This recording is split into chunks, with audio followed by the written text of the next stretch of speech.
I'm making this video series mostly for my wife so she knows what to tell me to adjust on her fork, because this Fox Factory got so many adjustments she don't know what they all do. So first thing you got to do, you get your air spring. It's almost always on the left of the fork. There's two things that you can adjust in the air spring: the pressure and volume reducers. So first thing you got to get is you got to get your pressure, and the way you get that first time, at least close, is what's called sag. So you got to know how much travel your fork's supposed to have, and then you get on it.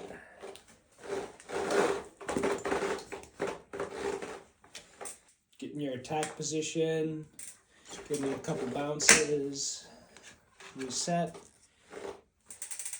and then just get off. Then, if you had a RockShox fork, it has these convenient little sag indicators on it, but I think they patented it, which is super annoying.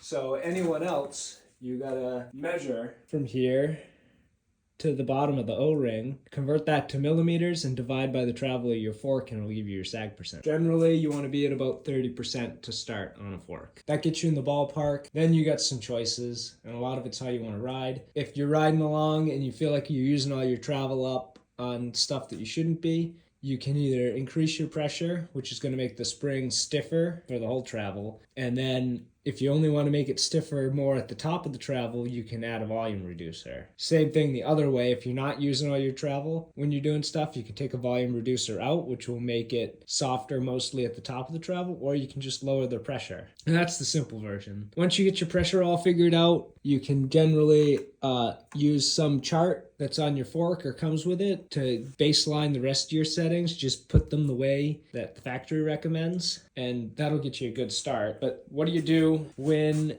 you have those baseline settings in?